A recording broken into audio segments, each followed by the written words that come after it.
Bienvenidos a la serie Identificando al Anticristo. Iniciamos en esta ocasión con la pista número 6. La pista número 6 para identificar al Anticristo es que tendría un comienzo pequeño y luego crecería mucho. Repito, tendría un comienzo pequeño y luego crecería mucho. Vamos al texto que nos da esta pista. Daniel 7, versículo 8a. Leo de la Reina Valera 60. Dice así: mientras yo contemplaba los cuernos, he aquí que otro cuerno pequeño salía entre ellos. Y Daniel 8, 9, de la misma versión del 60, dice: y de uno de ellos, haciendo referencia a los 4 vientos del versículo 8, de uno de ellos salió otro cuerno pequeño, que creció mucho al sur y al oriente y hacia la tierra gloriosa. Leemos los dos textos, tanto Daniel 7, 8a como Daniel 8, 9. Mientras yo contemplaba los cuernos, he aquí que otro cuerno pequeño salía entre ellos. Y de uno de ellos, en este caso, en Daniel 8, de los vientos, no de los cuernos, salió otro cuerno pequeño que creció mucho al sur y al oriente y hacia la tierra gloriosa. Bien, ¿qué tenemos aquí? De este cuerno, que luego se identificará con el anticristo, se dice que su comienzo es pequeño. Su surgimiento, su brote, su origen es pequeño. ¿Por qué se emplea este término aquí? ¿Cuál es el propósito? ¿Qué es lo que la profecía quiere establecer con ese término? Bueno, hay por lo menos dos cosas a enfatizar. Uno, la idea de la expansión horizontal primero y vertical después. Y dos, la grandeza de su actuar blasfemo, contrastándola con su pequeño origen. Es como decir, le quedaron muy grandes las palabras que llega a decir, comparadas con su origen pequeño. O como lo expresa el nuevo comentario bíblico de Casa Bautista de Publicaciones. A este cuerno se lo califica de pequeño, pero actúa constantemente como si fuera grande.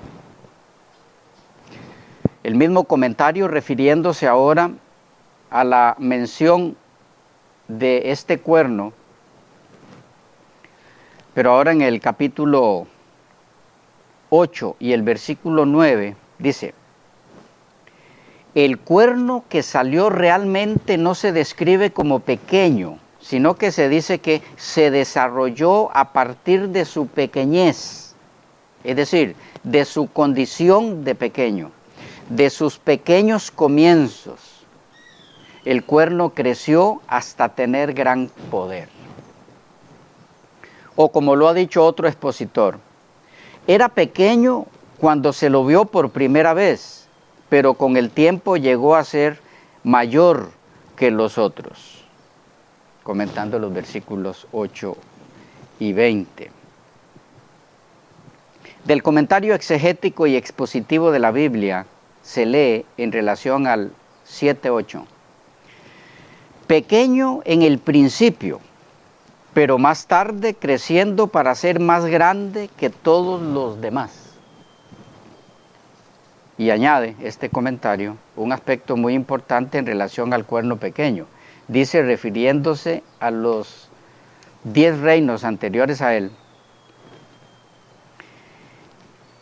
él, el cuerno pequeño, tiene que ser buscado entre ellos, es decir, entre los 10. Estamos hablando del capítulo 7.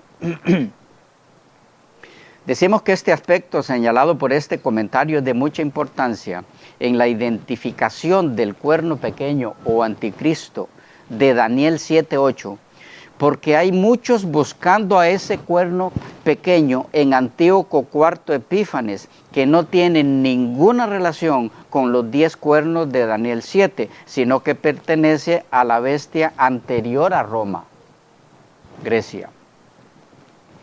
Este mismo comentario agrega en esa línea que el cuerno pequeño del capítulo 7 viene como un cuerno undécimo después de 10 cuernos anteriores. De tal manera, amigos, que este cuerno pequeño no tiene ninguna relación con Antíoco IV Epífanes. Lamentablemente, este mismo comentario sí aplica el término cuerno pequeño a Antíoco IV Epífanes en la mención que de este cuerno se hace en el capítulo 8 y el versículo 9.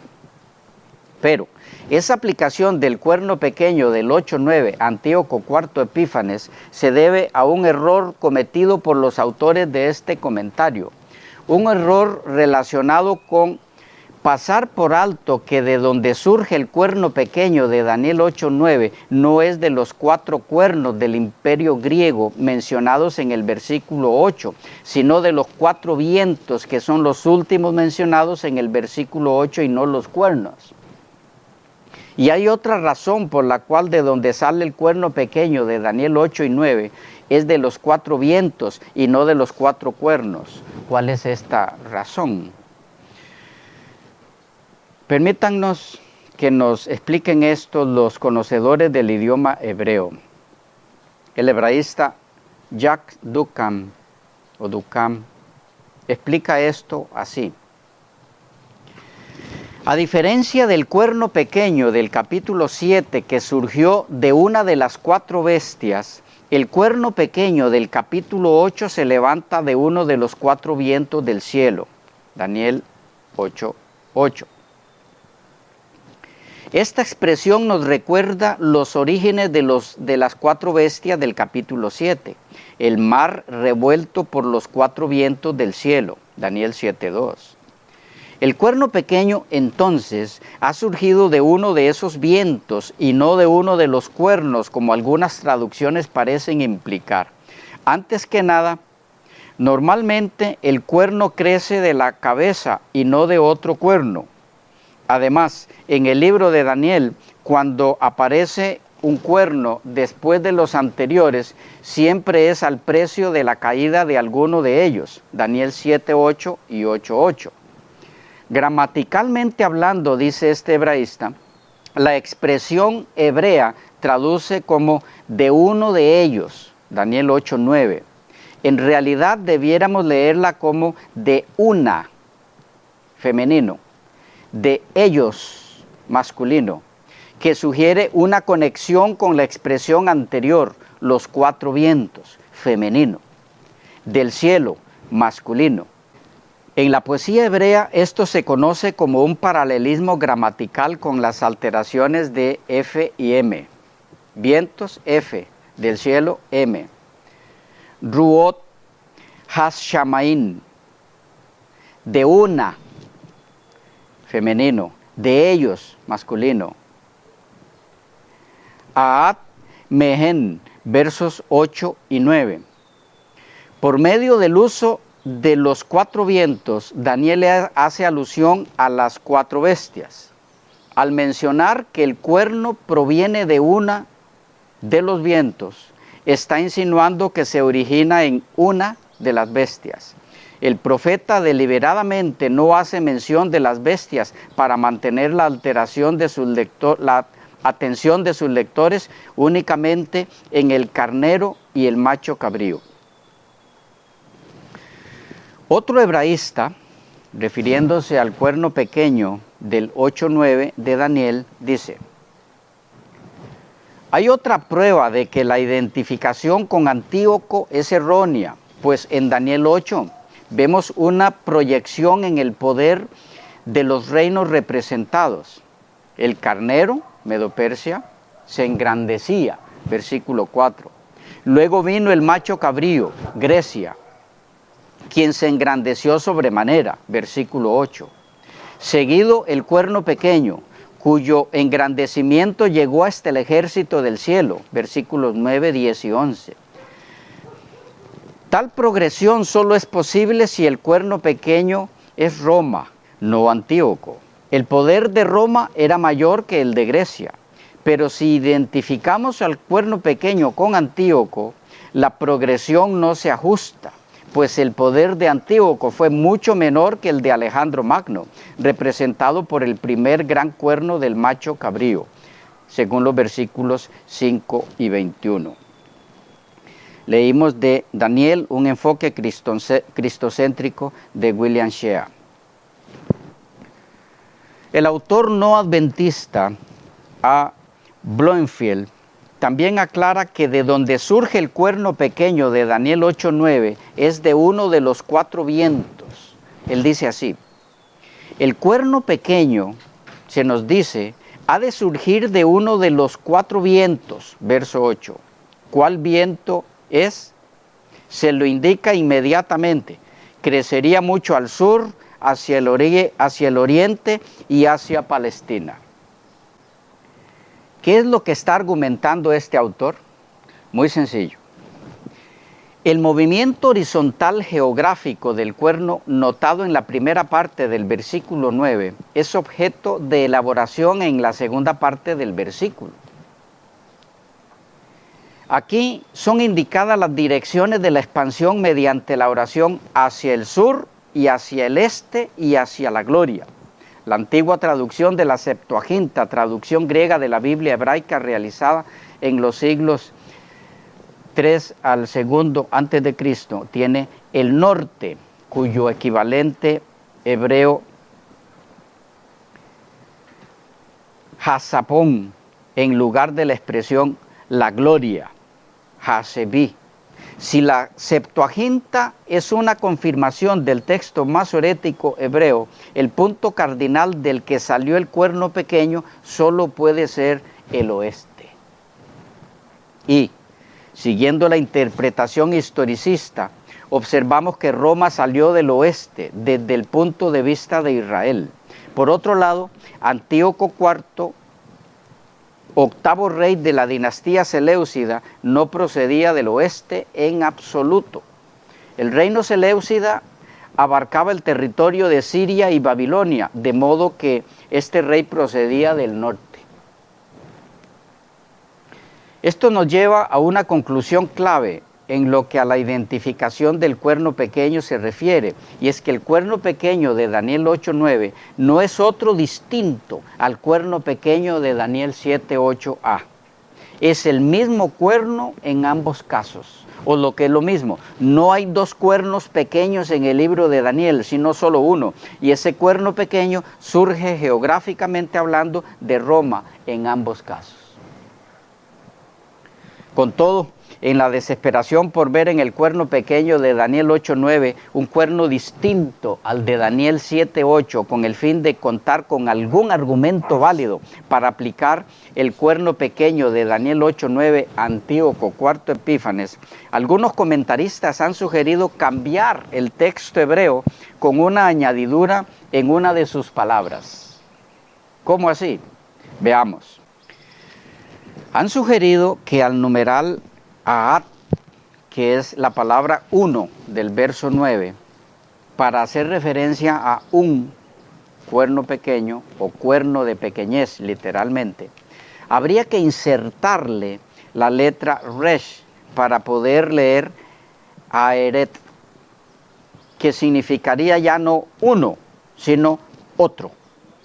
Es decir, insertando esa letra en el vocablo uno o un, la oración completa diría otro cuerno pequeño. ¿Captamos el punto? Esa sugerencia ha sido seguida por J.D. Prince en comentario crítico sobre el libro de Daniel, en la página 241. También por Per Richler en el libro de Daniel, página 72. R.H. Charles en comentario crítico y exegético sobre el libro de Daniel, página 203 y otros. Y adoptada por algunas versiones modernas y otras no tan modernas. Es increíble lo que el preconcepto puede lograr, y aún en estudiosos de ese calibre. Sin embargo, otros han objetado con razón que tales cambios son arbitrarios al carecer del apoyo textual de algún manuscrito hebreo conocido. Así, por ejemplo, C.F. Keil, en Comentario Bíblico sobre el libro de Daniel, página 295. G. Bergman, en el libro de Daniel, página 53. S. Tiefenthal, en Daniel, página 266. Young, página 170. Delcor, página 174. Y Halsberger, página 8. Bien. Es momento para dedicar algo de tiempo a lo que tiene que ver con la expansión del cuerno pequeño, a fin de identificarlo claramente. La información sobre esa expansión nos la ofrecen los versículos 9 y 10 del capítulo 8. Dicen, leyendo de la Reina Valera del 60, y de uno de ellos, de los cuatro vientos, salió un cuerno pequeño que creció mucho al sur y al oriente y hacia la tierra gloriosa, y se engrandeció hasta el ejército del cielo, y parte del ejército y de las estrellas se echó por tierra y las pisoteó. Hay dos elementos en estos dos versículos. Por un lado tenemos una expansión geográfica que comienza en forma horizontal y luego pasa a una dimensión vertical, y concluye con una actividad adicional hostil manifestada en persecución del pueblo de Dios. Dediquemos algo de tiempo entonces a su expansión geográfica. La idea de la expansión horizontal del cuerno pequeño por ámbitos geográficos es afirmada con claridad en el versículo 9b. Una traducción literal es, y se hizo tremendamente grande hacia el sur y hacia el este y hacia la gloria. Hay una palabra clave aquí que nos va a orientar mucho en la identificación del cuerno pequeño del libro de Daniel. Y es que lo primero que se dice de este cuerno en el verso 9 es que salió. Estamos aquí ante el verbo hebreo yasá, ir, desplazarse, avanzar. Es importante recalcar aquí que aun cuando en el mismo verso 9 se dice que este cuerno creció mucho en diferentes direcciones, hacia el sur, hacia el este y hacia la gloria, el norte, el énfasis del vocablo yasá, salió, no está en el crecimiento, sino en el movimiento. Es así que en no menos de 76 ocasiones el verso yasá significa la salida de los israelitas de Egipto. Éxodo 13, 3, 9, 14 y 16. Números 20, 16. Deuteronomio 5, 6 y 15. Daniel 9, 15, etc. Estos ejemplos son algunas de las muchas conexiones y demuestran que la idea de movimiento está en el primer plano y con frecuencia ello implica despliegues militares. En términos de el simposio sobre Daniel, resulta instructivo fijarse en cómo emplea el libro de Daniel las diversas formas de este verbo, un estudio de los 6 usos, 9, 15, 22 y 22 al 23, es decir, 9, 15 y versículos 22 al 23 también, luego el 10, 20, 11, capítulo 11 y versículos 11 y 44 de Yasá, sin contar con el del versículo 9, revela que en cada caso la idea es la del movimiento de un punto cardinal a otro o de una posición geográfica fija a otra. Esta es también la idea con respecto al cuerno en el verso 9. No crece de uno de los cuernos, sino que se despliega, podríamos decir que militarmente, desde un punto cardinal y avanza en otras direcciones, como explica la parte restante del versículo 9. Y allí termina el comentario del simposio. En el caso del cuerno pequeño, su desplazamiento es con el objetivo de difundir sus ideales. Ahora, bien, está lista la plataforma histórica para que este cuerno hiciera su salida, iniciara su movimiento, donde se desplazaría cada vez con mayor éxito a fin de lograr sus propósitos. Todo parece indicar que sí, o como lo expresó un historiador, Alfredo Félix Boucher, la situación a mediados del siglo VI, cuando va a surgir el 11º rey anunciado por Daniel, es la siguiente. Ha desaparecido el imperio romano de Occidente. Han sido barridos érulos, vándalos y ostrogodos. Los otros pueblos bárbaros han pasado del arrianismo al catolicismo. El poder imperial, que no quería compartir con nadie sus derechos soberanos, está relegado en Oriente. Han sido exterminados los bárbaros de religión arriana, instalados en Italia y África del Norte, que habían usurpado el poder imperial sin atreverse a asumir el título imperial. El lugar está libre. Ahora, ¿aprovecha el cuerno pequeño esta situación? Claro que sí. Y esa salida, ese desplazamiento, y a veces en términos militares lo logra el cuerno pequeño a través de 5 factores que lo llevan a su engrandecimiento, que termina siendo blasfemo. ¿Cuáles fueron estos 5 factores que hicieron posible que ese cuerno pequeño en sus comienzos se engrandeciera luego en gran manera? Veamos cómo los enumera y bosqueja Edwin de Cook, y a la vez podremos captar por confirmación histórica los pasos que dieron lugar al establecimiento final del cuerno pequeño, o lo que es lo mismo, el sistema papal. 1. Los obispos se convirtieron en monarcas eclesiásticos. 2. La Iglesia romana se desarrolló en la capital imperial. 3. El cristianismo devino en gran parte una religión gentil, no judía. Más que judía. 4. Los romanos paganos cambiaron su calendario semanal. Y 5. Una crisis específica causó que el Papa desligara su religión de sus raíces judaicas. Veamos el primer factor. Los obispos se convierten en monarcas eclesiásticos. Sin este factor, el papado nunca podría haberse desarrollado ni establecido. Los obispos autocráticos son factor clave en este desarrollo y establecimiento. ¿En qué consiste el factor obispos autocráticos? Veamos.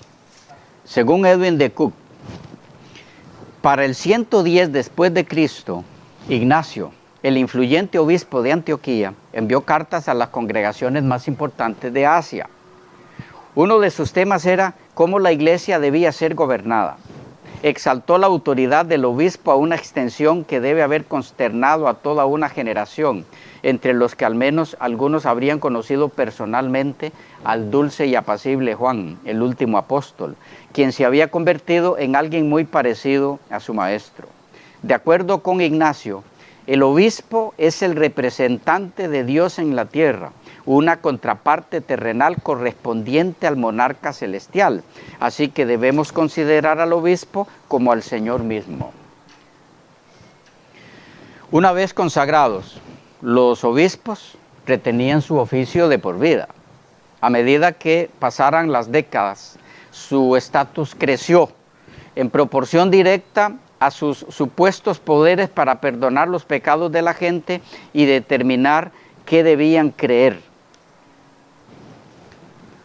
Respecto a este factor que fue fundamental para la salida, el desplazamiento y finalmente el establecimiento definitivo del papado, diferentes expositores e historiadores han expresado algunas declaraciones que de alguna ayuda son para comprender la importancia de este factor en el establecimiento del cuerno pequeño que se hizo grande. Algunas de esas declaraciones y elementos a tomar en cuenta en torno a este factor. Lo veremos en la próxima sección.